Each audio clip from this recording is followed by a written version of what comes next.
नमस्कार. Hello doctor या कार्यक्रमात मी सगळ्यांचं पुन्हा एकदा मनपूर्वक स्वागत करतोय. आपल्या आजच्या कार्यक्रमाचा विषय हा श्वसन आणि फुफ्फुसांचे विकार असा असून खास या विषयावरती आपण विचारलेल्या प्रश्नांना उत्तर देण्यासाठी या क्षेत्रातील नामांकित डॉक्टर्स आम्ही पॅनलवरती आमंत्रित केलेले आहेत. तर सर्वप्रथम मी आपली ओळख करून देतोय डॉक्टर रोहिणी चौगुले यांची. नमस्कार. नमस्कार. डॉक्टर रोहिणी चौगुले या चेस्ट फिजिशियन असून त्या बॉम्बे हॉस्पिटल या ठिकाणी कार्यरत असतात. बॉम्बे हॉस्पिटलमध्येच चेस्ट डिपार्टमेंटच्या त्या प्रमुखही आहेत. त्याचप्रमाणे त्या पदव्युत्तर अभ्यासक्रमाच्या म्हणजेच एमडी चेस्ट या विषयाच्या त्या प्राध्यापिकाही आहेत.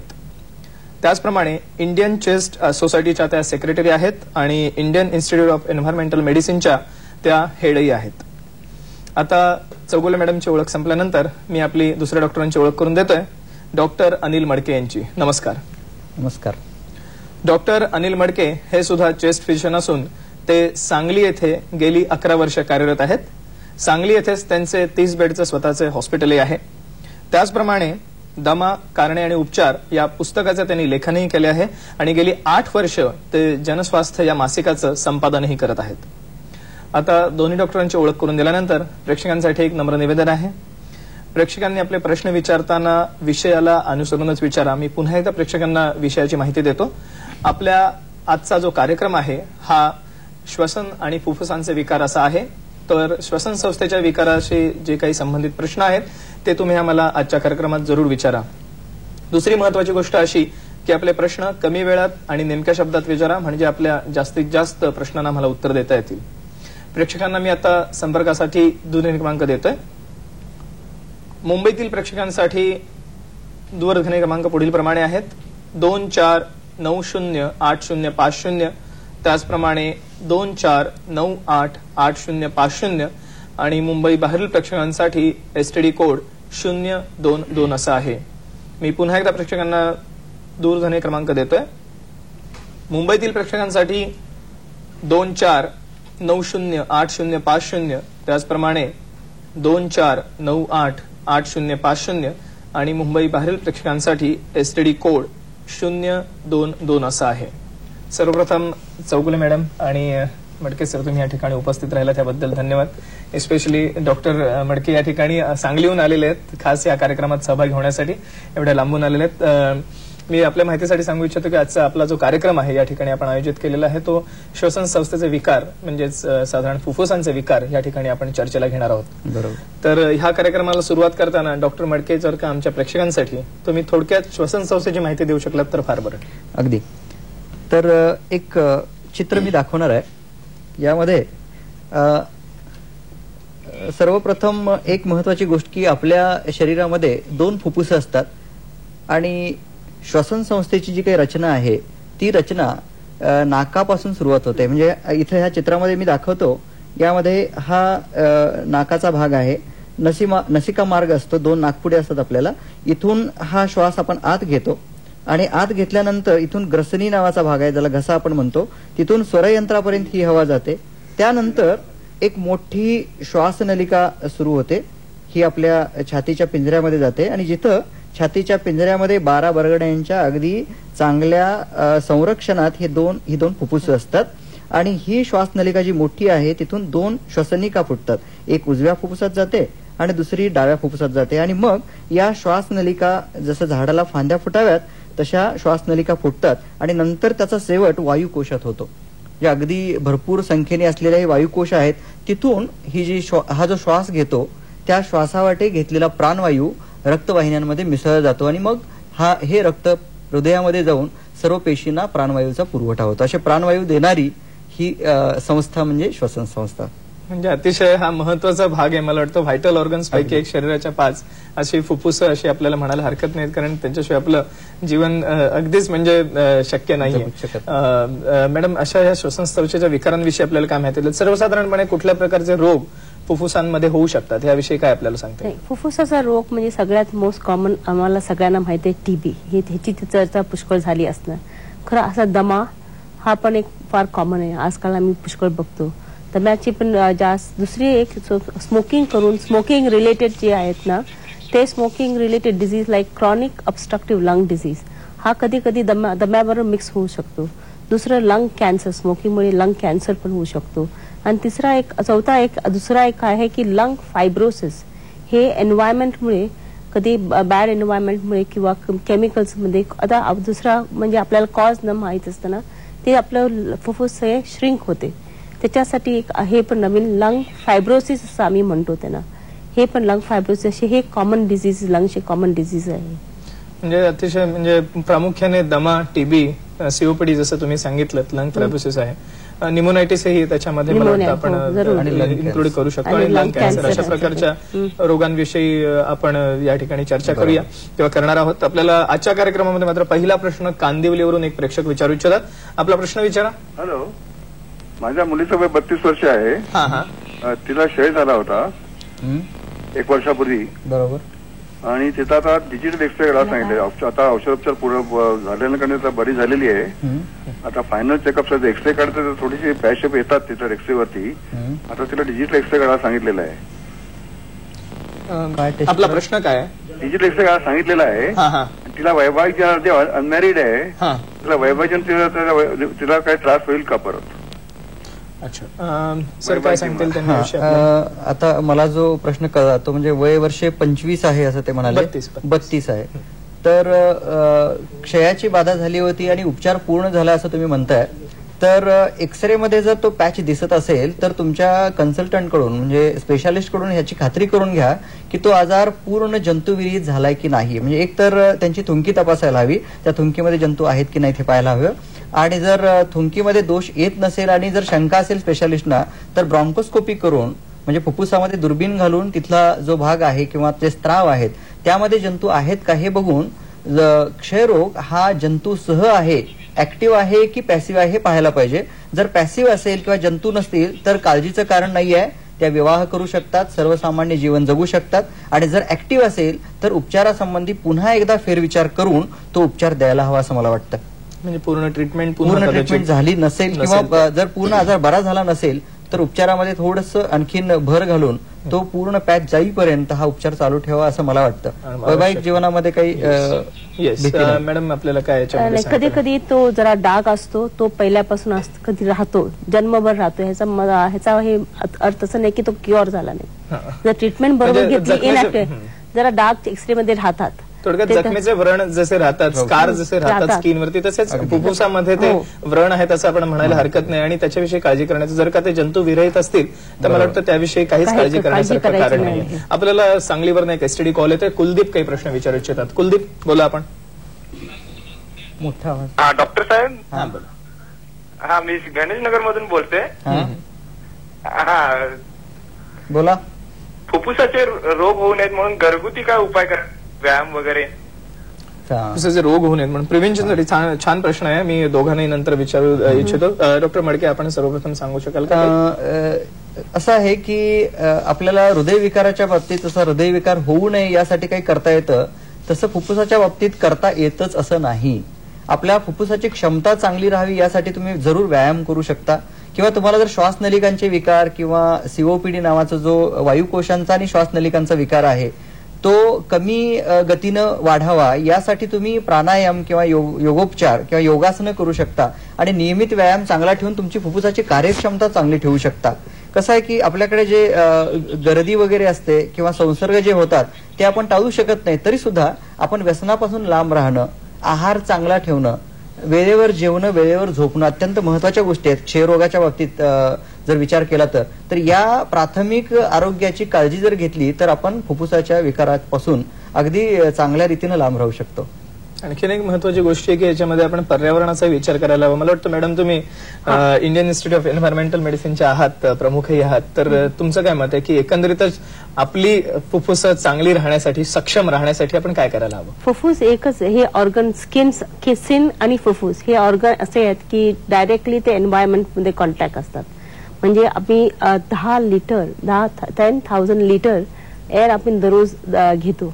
आणि जर आपलं एन्व्हायरमेंट जर आपलं बरोबर नसलं, आपण स्वच्छ नाही ठेवलं तर आपल्या फुफ्फुसाची ती डिफेन्स मेकॅनिझम कमी होते. त्याच्यामुळे आपल्याला निमोनिया, तुम्ही जसं म्हटलं ते इन्फेक्शन, टीबी इन्फेक्शन, हे सगळे इन्फेक्शन व्हायचे जास्त प्रमाण असते. म्हणून ते एन्व्हायरमेंट इज व्हेरी इम्पॉर्टंट. आपण आजूबाजू स्वच्छ ठेवायची.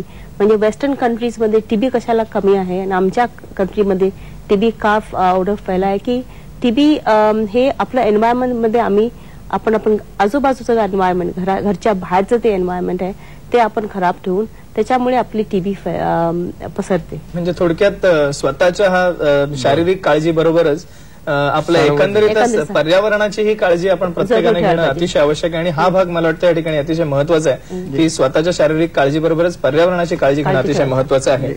एक आपल्याला विक्रोळीवरून फोन येतोय. बाजीराव आपल्याला काही प्रश्न विचारू इच्छितात. बाजीराव, आपला प्रश्न विचारा. माझा प्रश्न असा आहे. हा बोला.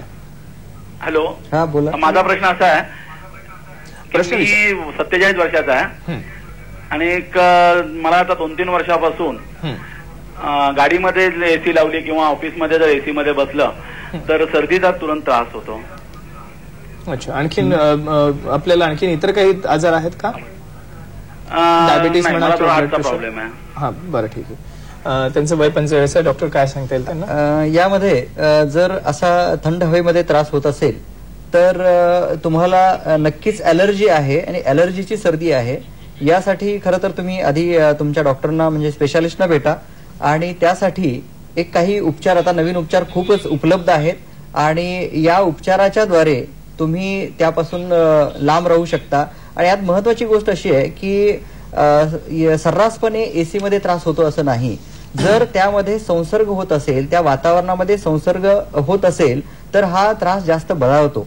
त्यामुळे त्या एसीची तंदुरुस्ती नीट आहे का, म्हणजे तुमच्या आरोग्याबरोबर एसीचंही आरोग्य बघा आणि त्याप्रमाणे तुमची वाटचाल करा आणि ही सर्दी जाऊ शकते.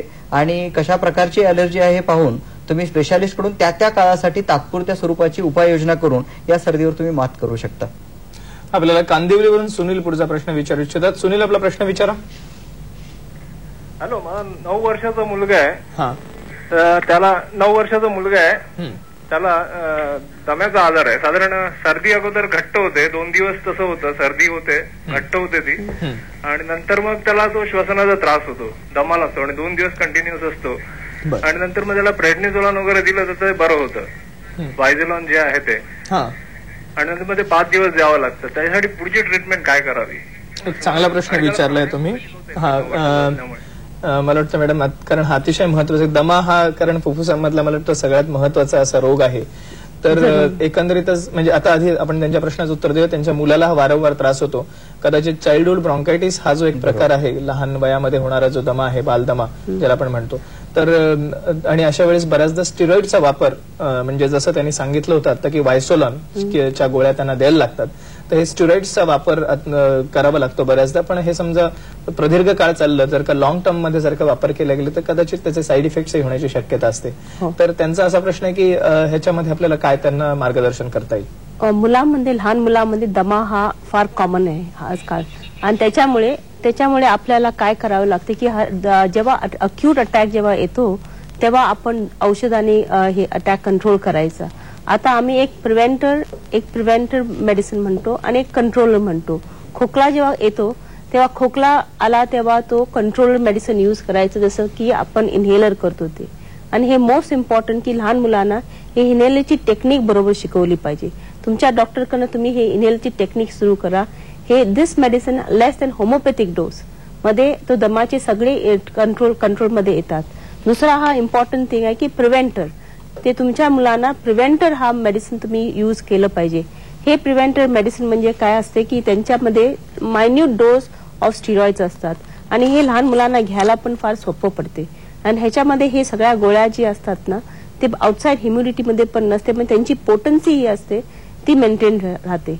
आणि तुमच्या मुलांना preventer is more important than controller आणि तुम्हाला ते औषधं लॉंग टर्म घ्यावी लागतात ही प्रिव्हेंटर. आणि हे पण प्रिव्हेंटर मेडिसिन स्टिरॉइड असते खरं, बट मायन्यूट मायक्रॉन डोसेस मध्ये असते आणि जर बरोबर घेतलं तर लेस दॅन 10 मायक्रॉन्स आपल्या फुफ्फुसामध्ये जातात. त्या फुफ्फुसामधनं मग ते इट मेंटेन्स ती सगळी जी सुजन ही जी सूज असते ती सगळी कंट्रोल करू शकतात. मला वाटतं या ठिकाणी एक नॉर्मल ह्याचा आपण श्वसन नलिकेचा भाग आणलेला आहे आणि हे दम्याचा अटॅक आल्यानंतरचा मला वाटतं आहे, तर ह्याच्याविषयी आपल्याला काय माहिती देता येईल? आपले नॉर्मल लंग्स मध्ये हे एअर ट्यूब्स आहेत ना ते त्यांची एक डायमीटर असते आणि आमची ते फक्त 1-2 मीटर ते वरती खाली होतात. आणि दम्याच्या लोकांचं काय होते, कधी कधी 20%, कधी कधी 30%, नाही तर कधी कधी एकदम चोकाप सारखं होते. आणि त्याच्यामुळे हे इन्फ्लमेशन जी असते ना, ते इन्फ्लमेशन जास्त असते. म्हणून हे इनहेल स्टिरॉइड्स मेडिसिन हे इम्पॉर्टंट आहे. जसं की त्यांना ते सांगितलं होतं की इनहेल स्टिरॉइड त्यांना 6 महिने 1 वर्ष असं घ्यावं लागते हे मायन्यूट डोस मध्ये. आणि हे इन्फ्लमेशन जर कंट्रोलमध्ये आलं, ह्या ट्यूब्स अशा टाईट होत नाही.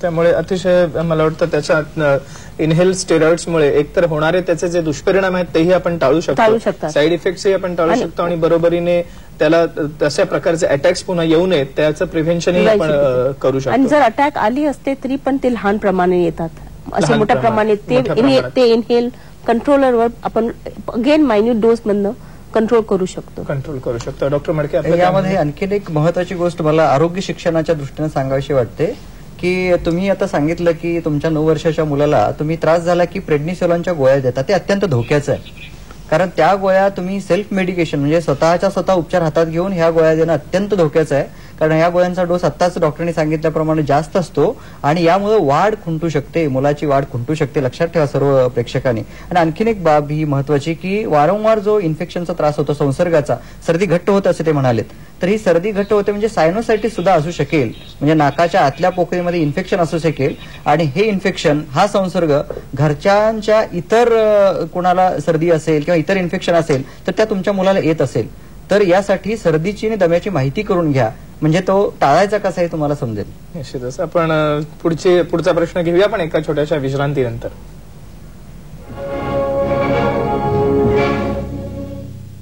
केस गळण्यावर बाह्य उपचार म्हणजे तात्पुरता इलाज. केस गळणं 30 दिवसात थांबू शकेल, पूर्णपणे कायमचं. गुटिका केशरंजना सूक्ष्म आयुर्वेदिक औषधाच्या 4 गोळ्या रोज 2दा घेणं म्हणजे केसांचं संपूर्ण पोषण करणं आणि साईड इफेक्टची चिंता बिलकुल न करणं. आगोमच्या गुटिका केशरंजनाने 30 दिवसात केस गळणं कमी, सुंदर लांब सडक काळ्याभोर निरोगी केसांची हमी. आगोमचं गुटिका केशरंजना. अमृतांजन पेश करते हैं छोटा पैक 2 रुपए का. कमाल की चीज अमृतांजन शक्ति सिर्फ 2 रुपए. नमस्कार, मी पुन्हा एकदा सर्व प्रेक्षकांचं हॅलो डॉक्टर कार्यक्रमात स्वागत करतोय. मी प्रेक्षकांच्या माहितीसाठी पुन्हा एकदा सांगू इच्छितो की आजच्या कार्यक्रमाचा विषय हा श्वसन आणि फुफ्फुसांचे विकार असा आहे आणि याविषयीचे प्रश्न आम्हाला जरूर विचारा आजच्या कार्यक्रमामध्ये. पुढचा प्रश्न संतोष ठाण्यावरून आपल्याला विचारू इच्छितात. संतोष, प्रश्न विचार आपला. हॅलो. हा, बोला आपण. हा, मी संतोष शिंदे बोलतोय. हा, बोला. हा, मी 85 सालापासून सिगरेट प्यायचो, पण आता सिगरेट कम्प्लीट बंद केलेली आहे. तरी आता म्हणजे माझ्या टॉयलेटला खूप असा खूप प्रकारे वास येतो असा. आणि पहिले कसं मी जेव्हा बोलत होतो तेव्हा थुकीतनं वगैरे असं माझ्या कफ पडायचा, पण आता तो बंद झालेला आहे. तरी आता माझे चान्सेस आहेत का कॅन्सर वगैरे होण्याचे वगैरे, कसं काय त्याबद्दल मला जरा माहिती द्याल का? आपलं वय किती आहे संतोष? माझं वय 32 वर्ष आहे. 32 वर्ष आणि 85 सालापासून ते सिगरेट पित होते. डॉक्टर मडके काय मार्गदर्शन करू शकाल? आता त्यांना लंग कॅन्सर होईल किंवा अशी? तर यामध्ये अतिशय महत्वाची गोष्ट अशी आहे की जवळजवळ 85 पासून म्हणजे 15 आणि 3 18 वर्षे तुम्ही सिगारेट पित होता. तर यामध्ये महत्वाचा भाग, शास्त्रीय दृष्ट्या जो भाग आहे तो असा आहे की ज्या क्षणी तुम्ही सिगारेट सोडता तर त्या क्षणापासून जशी वर्षे जातील तशी तुमची कॅन्सर होण्याची शक्यता हळूहळू कमी होत जाते. आणि सिगारेट सोडल्याचं वर्ष किंवा तो क्षण त्यापासून साधारण 10 वर्षे संपेपर्यंत तुम्ही या शक्यतेच्या सर्वसामान्य पातळीपर्यंत येऊ शकत नाही. म्हणजे थोडक्यात असं की तुम्ही ज्या दिवशी सिगारेट सोडली त्यापासून 10 वर्षे मोजायची आणि ज्यावेळी 10वं वर्ष संपेल त्या वर्षी तुम्हाला लंग कॅन्सर किंवा कॅन्सर होण्याची शक्यता ही सर्वसामान्य सिगारेट न पिणाऱ्या माणसाइतकी होते. आणि अर्थातच तुम्ही किती सिगारेट सोडत होता त्याचं नमूद केलं नाही, तीही गोष्ट महत्वाची आहे. आणि आता अर्थातच तुम्ही सिगारेट सोडली, फार उत्तम गोष्ट केली. इतर प्रेक्षकांना तो अतिशय चांगला संदेश आहे. तर तुम्ही त्याच्याबरोबर फुफ्फुसाचे व्यायाम, नियमित आहार आणि तंबाखूच्या बदल्यात इतर तुम्ही सिगारेटच्या बदल्यात तंबाखू खाणं किंवा असं काही व्यसन नको. आणि तुम्ही जी तक्रार सांगितली की शौचाची, ते तंबाखूतल्या काही घटकामुळे जी तुम्हाला सवय झालेली आहे, ऍडिक्शन झालेली आहे, त्यामुळे त्या तुमच्या शौचाचे जे स्नायू असतात त्यावर विपरीत परिणाम होतो. आणि बऱ्याचदा तंबाखू खाणाऱ्या किंवा सिगारेट ओढणाऱ्या व्यक्तींमध्ये बद्धकोष्ठता दिसते. तर एकदा सिगारेट सोडली की तुमचा आत्मविश्वास आणि आहारामध्ये तंतुयुक्त खाद्यपदार्थांचा वापर म्हणजे फळं किंवा सॅलड्स, फळभाज्या, डाळी, तर याचा वापर तुम्ही जर जास्त केला, नियमित व्यायाम ठेवला तर तुम्ही सर्वसामान्य आयुष्य जगू शकता. सिगारेट सोडल्याबद्दल अभिनंदन. निश्चितच मॅडम आपल्याला काय सांगितलं, कारण हा अतिशय महत्वाचा भाग आहे. स्मोकिंग आणि स्मोकिंगमुळे होणारे म्हणजे केवळ त्यांच्याच वरती नव्हे, जे स्मोकर्स आहेत त्यांच्यामुळे इतरही कुटुंबातल्या व्यक्तींवरती पॅसिव्ह स्मोकिंगमुळे दुष्परिणाम होत असतो. तर ह्याविषयी आपल्याला काय सांगायचं? मोस्ट इम्पॉर्टंट थिंग मला यांना प्रेक्षकांना सांगायचं आहे की प्रत्येक वर्षी एक लंग फंक्शन टेस्ट करायची, म्हणजे आपल्या लंगचं कपॅसिटी किती आहे ते सगळं बघायला पाहिजे. दुसरं म्हणजे ऑल्सो एक्सरे काढायचा प्रत्येक वर्षी की कॅन्सर होऊ शकतो की नाही. जसं डॉक्टर मानकेंनी सांगितलं की 10 वर्षानंतर त्यांचे चान्सेस आणि बाकी दुसऱ्यांचे चान्सेस सेम आहेत. दुसरे पॅसिव्ह स्मोकिंग म्हणजे दुसऱ्या आजूबाजूच्या लोकांना स्पेशली स्पाऊस म्हणजे बायकांना हा कॅन्सर होऊ शकतो, कारण की passive smoking is more dangerous than direct smoking. आणि याच्यामध्ये पण फार इम्पॉर्टंट आहे. दुसरं म्हणजे आमच्या इंडियन सिच्युएशन मध्ये आम्ही केरोसिनवर